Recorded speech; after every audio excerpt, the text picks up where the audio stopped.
Hello Sudoku friends, welcome to an expert Sudoku today, and this again is by sudoku.com, but I'm trying to solve it on sudokuexchange.com, hence this interface. Let's see. Well, there's a 7 and a 5 here, and there's a 7 and a 5 here, so all of these cells are blocked from being a 7 and a 5, so these two cells must be a 7 and a 5, and therefore these two cells also must be 7 and 5. And a 9 cannot go in this row either. So if these are 7 and 5, and a 9 can't go in these three cells because of the 9 here, then of course this cell must be a 9. These being 5 and 7, we need to find a 1, 2, and a 6 for these cells, and therefore a 3, 4, and an 8 for these three cells.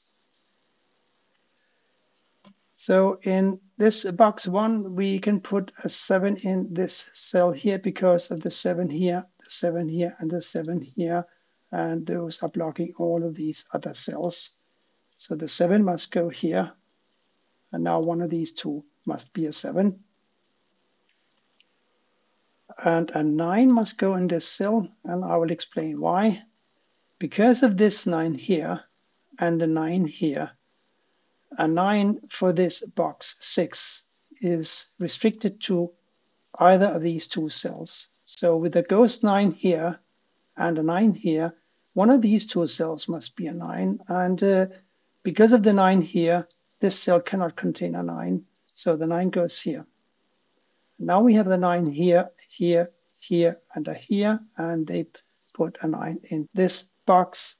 Another method that we can employ to remember which three digits go here is we can look at these 4 digits. The 9 is already taken, but the 3, 4, and the 8 aren't. So the 3, 4, and an 8 must go in these 3 cells. It's a little shortcut that I use all the time.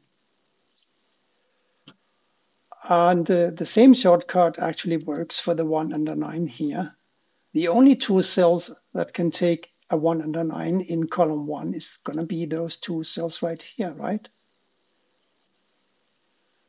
And therefore, these 3 cells have to be a 3, 6, and an 8. And we have a 6 and an 8 in this row already. Therefore, this cell must be a 3. It can be nothing else. I'm acutely aware that since these two cells have to be a 7 and a 5 can't go here. And because of the 5 here, this cannot be a 5 either. So one of these two cells must be a 5. It's not immediately useful to me, but it's something that I will keep in mind. And a similar pattern to the 1 and the 9 is true for the 1 and the 6.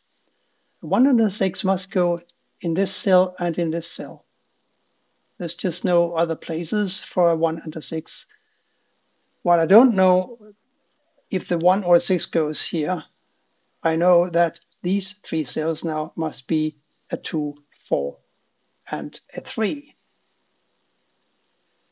So 2, 3, 4, 5, 7 leaves an 8 and a 9 for these two cells, doesn't it? And since there's a 9 already that blocks this cell, it now must be an 8, and this therefore becomes a 9. And as we recall, one of these two cells has to be a 6 and the other must be an 8, right? This one cannot be an 8 now because we found this 8. So this cell is an 8 and this is a 6. And now the 6 here and the 6 here gives me a 6 for one of these two cells. So small challenge for you all, which digit goes here? I admit it's not quite obvious, but if you think about it, you will remember that these two cells have to be a 5 and a 7. Therefore, the remaining 3 digits will have to be a 2, 3, and a 6. So far, so good. Did that help? Let's give another hint. Look at the 2 here. And now look at where a 2 can go in the top row. That's right. A 2 can't go here. And of course, a 2 here prevents a 2 from going here as well. So a 2 in the top row will have to go either here or here. Where it will go eventually is not important right now. What's important is that a 2 can't go here now, because it has to go here or here. It also can't go here because of this 2. It cannot go here or here because they have to be a 7 and a 5. Therefore, this must be a 2. And now these have to be a 1 and a 6. And since we have a 6 already in this column, this is now a 1 and this is a 6. Now, these 2 cells have to be a 3 and a 6. And since we know that these are 5 and 7, and these 3 therefore are a 2, 3, and a 4, we know that a 2 can't go in this cell. It must go in this cell now. The digit that goes here is, of course, a 1. And I keep reminding ourselves, these are 5 and 7, making these 2 an 8 and a 9. And of course, a 9 can't go here because of the 9 present in this row. So this is an 8 and this is a 9. And now we have the 9 up here, of course, and the 1. Now, one of these 2 cells will have to be a 1. So let's look at the row number 5, shall we? We need to find a 2, 4, 5, and a 7. Look at the 2 here, and the 4 here, and the 5 here. That points to this cell for a 7, doesn't it? And given the 7 here now, and this 7, then this cell becomes a 7. And now we have resolved the 5 and a 7 that we had going on over here.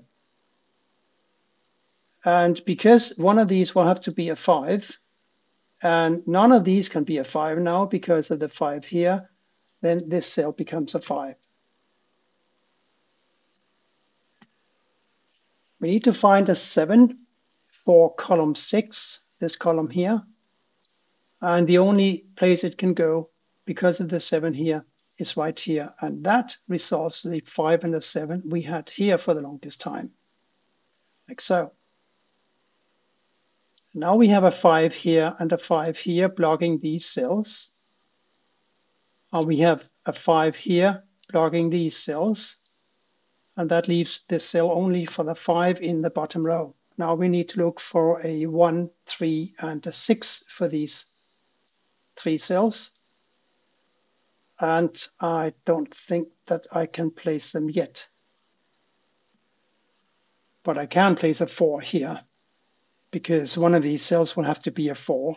And with a 4 here, this is the only open cell for a 4 in this column. And now we need to find a 2 and a 3 for these 2. And that's easy because there's a 3 already in the row. So the 2 goes here and the 3 here, right? Now these 2 cells have to be a 4 and a 5. This one, therefore, must be a 2.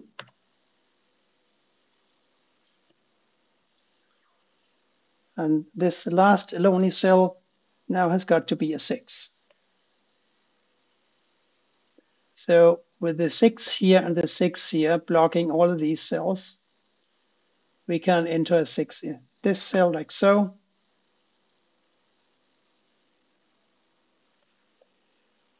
The 1 here, of course, puts a 1 in one of these 2 cells, and therefore a 1 can't go here.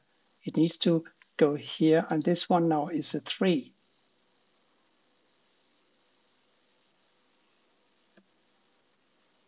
And because we have a ghost 1 here, and we have a 1 here, and we have these 2 1s, we know that this cell must be a 1.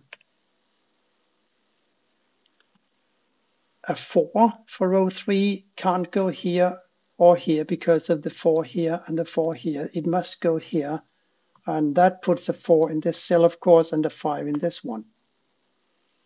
Now the 5 here and the 5 here block these cells.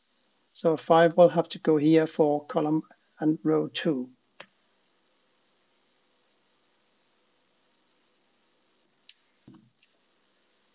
These two now have to be a 3 and a 6.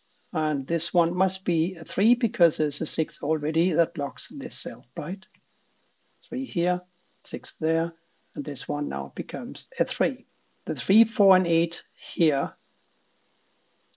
can be resolved because we have a 4 and a 3 already that can see this cell, therefore it must be an 8. And this cannot be a 3 because there's a 3 here, so it must be a 4, and this is now a 3 here. And of course the 4 here and here, and the 4 here forces a 4 into this cell like so. The last cell up here now must be a 6. And that puts a 6, of course, in this cell as well. These two now have to be a 2 and an 8, and there's an 8 already in the column, so the 2 goes here and the 8 here. These two cells now have to be a 1 and a 2. There's a 2 in the bottom row, so the 1 goes here and the 2 here. Now the 1 here and here and here forces a 1 into this cell.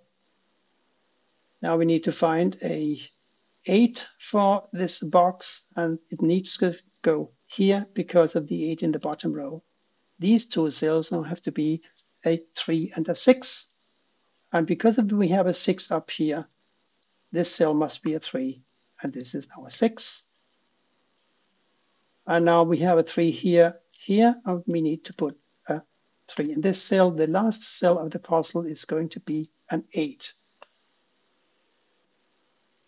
I wanted to try this expert puzzle because I tried earlier to solve an evil puzzle, and I found it quite easy. I wanted to see if by chance Sudoku.com had reversed the difficulty levels of the puzzles between expert and evil, but it doesn't look like it. This puzzle also wasn't really much of a challenge, and if you are used to using pencil marks, you would have solved this in about 5 or 6 minutes, I think.